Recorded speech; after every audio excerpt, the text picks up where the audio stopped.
No sé si todos tenemos el material, pastor. No sé si usted cuenta con las copias. Okay. Estaremos compartiendo un poco acerca de la fe de creer que Jesús es el Cristo. Para recapitular un poco lo que habíamos estado estudiando anteriormente, lo que habíamos visto. Habíamos visto cómo es que todo el mensaje de la Biblia realmente es uno. Dios nos da el regalo de la Biblia para que podamos estar seguros de qué es lo que Dios desea en nuestras vidas. De alguna manera es una carta para nuestras vidas. Pero todas las cartas, todo mensaje realmente lleva un mensaje central. Todo esto lleva un núcleo. Y el núcleo de la Biblia es solo una cosa. La Biblia fue escrita para que creamos que Jesús es el Cristo, el Hijo de Dios, y para que al creer esta verdad nosotros podamos tener vida. Hemos confirmado cómo este es el mensaje de la Biblia y cómo toda la iglesia primitiva y todos los apóstoles predicaban esta verdad. Y Dios usaba poderosamente a la iglesia primitiva para poder cumplir su comisión cuando este mensaje estaba siendo predicado. El asunto es que hoy nosotros vemos que este mensaje se ha diluido, se ha pervertido. Este evangelio no se escucha en los púlpitos de hoy.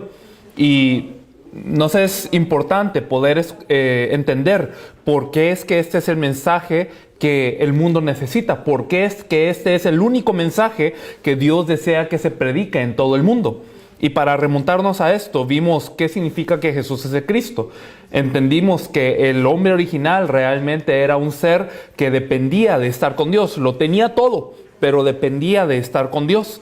Para estar con Dios, Dios le da un pacto fácil de cumplir. Pero desde el momento en el que se rompe este pacto, entonces llega todo problema. El hombre llega a estar separado de Dios por el pecado, y el pecado es producido gracias a la influencia de Satanás.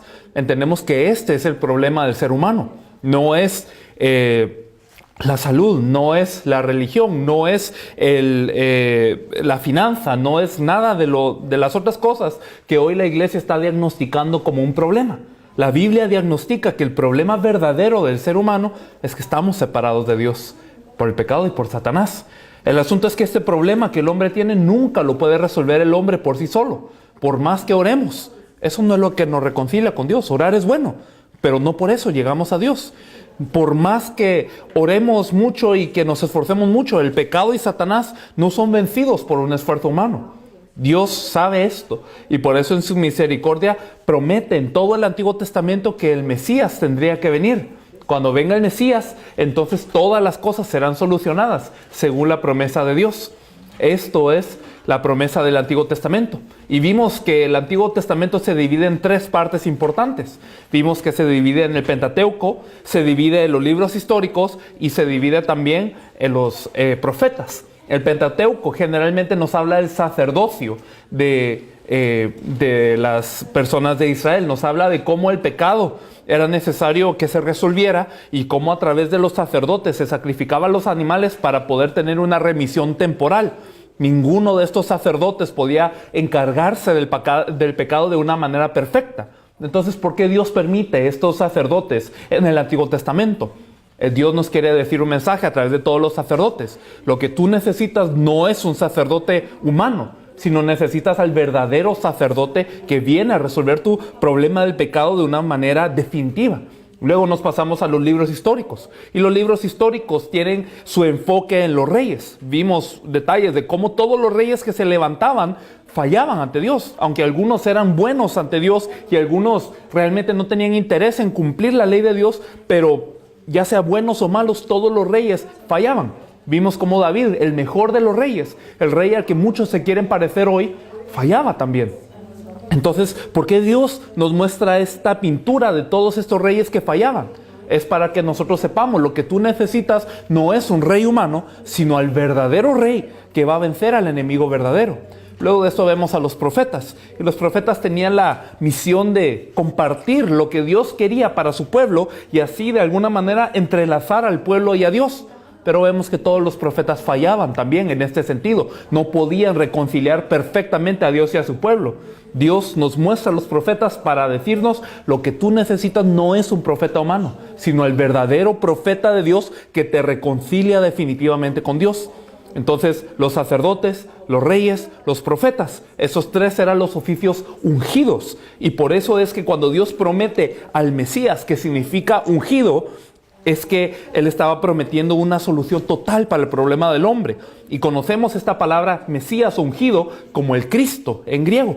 Y vimos cómo el Cristo hizo varias cosas durante su ministerio público, pero todo ello era para cumplir todas las profecías que había acerca del Cristo en la Biblia. Jesús durante sus 3 años y medio hace varias cosas: sanidades, milagros, señales, pero todo esto es con un propósito. Jesús no resucitó a Lázaro solo por tener compasión de Lázaro. Jesús no sanó a los enfermos solo porque Él era una buena persona. Jesús no solamente multiplicó los panes y los peces porque Él quería proveer a la gente que tenía hambre. Todo esto era una señal explícita, según el Antiguo Testamento, de que Él es el Cristo. Y por eso es que Él hacía todas las cosas y Él culmina su obra en la cruz y la resurrección. Allí en esa cruz Él vence a Satanás completamente como el verdadero rey. Y en la cruz Él derrama toda su sangre, toda su agua, para que el pecado de la humanidad pueda ser resuelta. Él es el verdadero sacerdote. Y ahí en la cruz Él se rasga a sí mismo para que a través de su cuerpo partido, que es el velo, podamos pasar a la presencia de Dios. Y hemos hablado de cómo es que si entonces creemos en la verdad de que Jesús es el Cristo, que con la cruz y la resurrección resolvió el problema fundamental, y por ende el problema verdadero de toda la humanidad y todos los problemas del ser humano, entonces ¿qué nos hace falta? ¿Qué es lo que realmente tendría que hacer el cristiano ahora con esta fe? Ese es el punto que vamos a estar viendo durante hoy. Así que si tienen sus lecciones desde la lección 19, por favor, regresando al punto inicial, dice en Juan 20:31, ¿cuál es el objetivo de la Biblia y del ministerio? Dice Juan 20:31, pero estas se han escrito para que creáis que Jesús es el Cristo, el Hijo de Dios, y para que creyendo tengáis vida en su nombre. La Biblia nos dice que está escrita para esto, y la Biblia es la palabra de Dios. Creo que todos estamos de acuerdo con esto. Y si la palabra de Dios nos está diciendo que la palabra de Dios o la Biblia está escrita para que creamos que Jesús es el Cristo, entonces quiere decir que nosotros también estamos incluidos en este objetivo. No estamos por encima de este objetivo. Por lo tanto, si nuestro objetivo es hacer la voluntad de Dios, seguir la palabra de Dios, entonces, ¿qué tendría que ser nuestro ministerio? Para discernir un poco esto, vamos a ver un poco de lo que era el ministerio de Jesús y de las otras figuras que aparecen en la Biblia. En el punto 2 aparece el ministerio de Jesús. Vamos a leer 2 versículos de este set. En Juan 11:15 dice: y me alegro por vosotros de no haber estado allí para que creáis, mas vamos a él.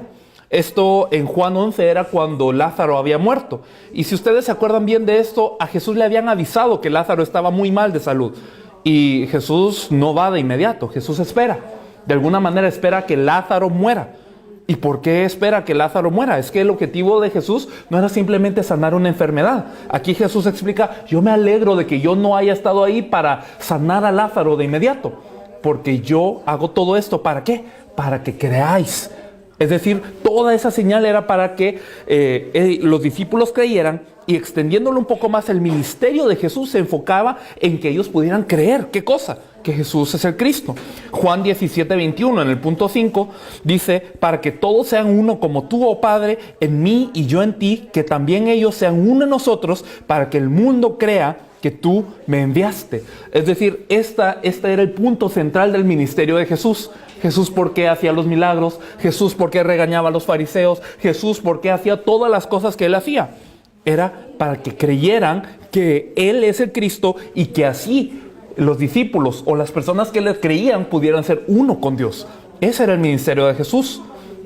Ahora Juan el Bautista, Juan 1:7 dice: este vino por testimonio, para que diese testimonio de la luz, a fin de que todos creyesen por él. La Biblia es muy clara, nos dice Juan el Bautista, aunque él predicó el arrepentimiento, él predicó que las personas que, pues como ya viene el Mesías, ya viene el reino de Dios, las personas que no estaban haciendo las cosas debidas, debían de regresar a hacer las cosas debidas. Pero ¿cuál era el objetivo de que él predicase ese arrepentimiento? ¿Cuál era el objetivo de que él hablase tan fuertemente? Era esto, para que todos creyesen gracias a Él. El apóstol Juan, en Juan 19:35, y el que lo vio da testimonio, y su testimonio es verdadero, y él sabe que dice verdad, para que vosotros también creáis. El apóstol Juan también estaba escribiendo sus libros, y todo lo que él estaba diciendo era para que creyésemos que Jesús es el Cristo. Pedro también de la misma manera, Hechos 15:7. Y después de mucha discusión, Pedro se levantó y les dijo: varones hermanos, vosotros sabéis cómo ya hace algún tiempo que Dios escogió que los gentiles oyesen por mi boca la palabra del evangelio y creyesen. Pedro entendía por qué él estaba siendo llamado como un apóstol. Pedro entendía por qué él realizaba su ministerio. Y aquí él lo explica. Él dice, es que los gentiles tienen que oír por mi boca el evangelio y tienen que creer el evangelio. ¿Cuál es el evangelio al final de cuentas? ¿Cuál es la buena nueva? Que Jesús es el Cristo. El ministerio de Pablo también, Romanos capítulo 1, versículo 5. Y por quien recibimos la gracia y el apostolado para la obediencia a la fe en todas las naciones por amor de su nombre. Pablo también estaba muy consciente por qué él fue llamado como apóstol, por qué Dios le dio esa gracia. La gracia que fue dada a Pablo, ¿para qué fue? Para la obediencia a la fe en todas las naciones por amor de su nombre. Para que todas las naciones pudieran tener el testimonio del evangelio, creyesen el evangelio y obedeciesen el evangelio. Entonces hemos visto el ministerio de Jesús, de Juan el Bautista, del apóstol Juan, de Pedro, de Pablo. Todas estas personas realmente tenían un objetivo que era conforme a la Biblia. Era un objetivo que no chocaba con el objetivo central de la Biblia. Entonces nos preguntamos, ¿y nuestro ministerio entonces, o lo que nosotros hacemos, en qué debería de enfocarse? Cuando nosotros predicamos algo, ¿cuál debería de ser el objetivo? Cuando nosotros hacemos misiones o evangelizamos, ¿cuál debería de ser el objetivo? Si es que nosotros tenemos algún discipulado, ayudamos a alguien en la fe, ¿cuál debería de ser el objetivo de esto? Para muchas personas, el objetivo del ministerio es que la gente viva mejor. Para otras personas, el objetivo del ministerio es que la gente, pues ahora recapacite y sea una persona de un alto nivel. Para otras personas, el objetivo del ministerio es que crezca el número de los congregantes. Pero la Biblia nos dice, es que hay un objetivo. Todo lo que hagamos debería de ser conforme al objetivo de la Biblia. Y la Biblia nos dice que su objetivo es que creamos que Jesús es el Cristo. Por lo tanto, si yo predico, ¿cuál debería de ser la meta? Ayudar a la gente a creer que Jesús es el Cristo. Si yo discipulo a alguien, ¿cuál debería de ser la meta? Que ellos puedan creer que Jesús es el Cristo. Si yo salgo a las misiones o evangelizo, ¿cuál debería de ser el objetivo? Que puedan creer que Jesús es el Cristo. Si Dios me da un don, si Dios me permite hablar lenguas o cualquier cosa, ¿cuál debería de ser el objetivo? No es una experiencia mística el objetivo. El objetivo es que puedan creer que Jesús es el Cristo, porque eso mismo es el objetivo de la Biblia. Si creemos en Jesús como el Cristo, la Biblia nos dice, vamos a pasar rápidamente por estos versículos. ¿Qué pasa si creemos que Jesús es el Cristo? Juan 3:16, porque de tal manera amó Dios al mundo que ha dado a su Hijo unigénito para que todo aquel que en Él cree no se pierda, mas tenga vida eterna. En el momento en el que yo creo en Jesús como el Cristo, según la Biblia, yo tengo la vida eterna. Juan 6:35, Jesús les dijo, yo soy el pan de vida, el que a mí viene nunca tendrá hambre y el que en mí cree no tendrá sed jamás. Quiere decir que cuando yo creo que Jesús es el Cristo, realmente el pan de vida, las aguas que me alimentan, todo esto está en este Cristo. Juan 7:38, el que cree en mí, como dice la Escritura, de su interior correrán ríos de agua viva. Juan 11:25-26, le dijo Jesús, yo soy la resurrección y la vida, el que cree en mí, aunque esté muerto, vivirá. Y todo aquel que cree en mí, y cree en mí, no morirá eternamente. ¿Crees esto? Juan 12:46, yo la luz he venido al mundo para que todo aquel que cree en mí no permanezca en tinieblas. Juan 14:12, de cierto os digo, el que en mí cree, las obras que yo hago, él las hará también, y aún mayores hará, porque yo voy al Padre. Vamos a explicar un poco hasta este punto. Hasta ese punto Jesús ha explicado que Él es la luz, que aquel que cree en Él tiene la luz, que aquel que cree en Él correrán de Él ríos de agua viva, que aquel que cree en Él tiene la vida y el que cree en Él no morirá eternamente. Es decir, todo el misterio de la creación de Dios, toda la bendición de Dios, ¿en quién se encuentra? Se encuentra en Él. Él es el centro de todo esto que Dios nos quiere dar. Es como que si Dios hubiese depositado en un paquete que es Él, el Evangelio, todo aquello que Él nos quiere dar, todo está en Él. Y aquí en ese versículo que acabamos de leer, dice en Juan 14:12, el que en mí cree, las obras que yo hago, Él las hará también, y aún mayores hará. Y uno se puede preguntar, entonces, ¿de qué obras está hablando el Señor? Porque ¿qué podemos hacer que sea mayor que el Señor? No creo que esté hablando de los milagros o de las sanidades. Jesús, de una forma que no se había visto antes, mostró todas estas señales. ¿Cuál es esa obra? Que el Señor dice que son las obras mayores que caen sobre aquellos que creen que Jesús es el Cristo. Yo solo puedo pensar en una cosa. Jesús empezó la obra de la salvación aquí en esta tierra y Él compartió el Evangelio y ahora nos está encargando a nosotros la evangelización de todo el mundo. Si hay algo que de alguna manera se puede considerar una obra mayor a lo que hace Jesús, yo creo que es esto, la comisión que tenemos de poder salvar a todo el mundo compartiendo el Evangelio de la Biblia. Por eso, aquel que ha creído que Jesús es el Cristo ha recibido esta comisión, esta bendición de poder compartir el Evangelio a todas las naciones. Primera de Juan 5:1. Todo aquel que cree que Jesús es el Cristo es nacido de Dios. Cuando yo creo que Jesús es el Cristo, no solo es una bendición externa lo que viene a mí, no solamente es un consuelo de Dios. Soy nacido de Dios. Quiere decir que yo pertenezco ahora a la familia de Dios. Yo he nacido de nuevo en Dios. Soy salvo. ¿Cuándo? Cuando yo puedo creer que Jesús es el Cristo. Primera de Juan 5:5. ¿Quién es el que vence al mundo sino el que cree que Jesús es el Hijo de Dios? Cuando yo creo que Jesús es el Cristo, entonces ¿qué es lo que ocurre? El Señor me da la bendición, la potestad de poder vencer al mundo, siempre y cuando yo pueda creer en esta verdad. Así que aquel que cree que Jesús es el Cristo, realmente tiene todo dentro de ese Cristo. Y ahora en el punto 3, la fe de creer en Jesús como el Cristo. Dice Lucas 18:8, os digo que pronto les hará justicia, pero cuando venga el Hijo del Hombre, ¿hallará fe en la tierra? Cuando estemos ante el Señor, ¿qué es lo que Él va a examinar o qué es lo que Él quiere ver? ¿Qué es lo que Él pregunta? No está diciendo, ¿será que veré una gran obra? ¿Será que veré un gran logro? ¿Será que veré a una persona pristina, moral o éticamente? Claro que es bueno hacer todo eso, no digo que esté mal. Sin embargo, ¿qué es lo que el Señor está preguntando? ¿Hallaré fe en esta tierra? ¿La fe de qué? ¿Qué fe es la que el Señor desea? Realmente el de poder creer el núcleo de la Biblia, el creer según el Evangelio de la Biblia. Juan 6:29, respondió Jesús y les dijo, esta es la obra de Dios, que creáis en el que Él ha enviado. Para muchas personas la obra de Dios es muchas cosas que son buenas, pero secundarias. Por ejemplo, para muchas personas la obra de Dios es la caridad. Para otras personas la obra de Dios es hacer milagros y sanar a las personas. Para otras personas la obra de Dios es consolar a la gente. Para otras personas la obra de Dios es construir un gran templo y tener muchas personas. Pero la Biblia nos está diciendo qué es lo que verdaderamente quiere Dios en la vida del creyente. Todo eso que se haga está bien, pero Él lo que pide es que nosotros podamos creer en aquel a quien Él ha enviado. Esa es la obra de Dios según la Biblia. No es un logro físico, no es un logro por esfuerzo. La obra de Dios es que creamos el Evangelio. Por eso es que Romanos 10:17 nos dice, así que la fe es por el oír y el oír por la palabra de Dios. Es que tenemos que escuchar el Evangelio correctamente si hemos de creerlo. Cuando la palabra de Dios nos es compartida, cuando la palabra de Dios entra en nuestro espíritu, ¿qué es el resultado? Que podemos creer el Evangelio. Y Efesios 4:13 nos dice, hasta que todos lleguemos a la unidad de la fe y del conocimiento del Hijo de Dios, a un varón perfecto, a la medida de la estatura de la plenitud de Cristo. La Biblia nos quiere decir que tenemos que seguir adentrándonos a esta fe.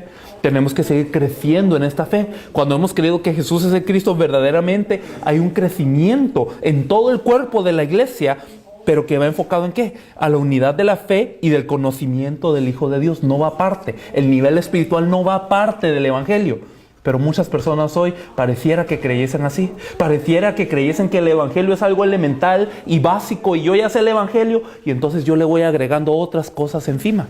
Pero como hemos visto en estos versículos, no es algo que va aparte, sino que la fe que verdaderamente quiere Dios es que creamos en Jesús como el Cristo. Y mientras vamos creyendo que Jesús es el Cristo, todo lo demás sale desde allí. No es aparte, no es algo que yo voy, de alguna manera añadiéndole al Evangelio, sino que todo sale desde el Evangelio.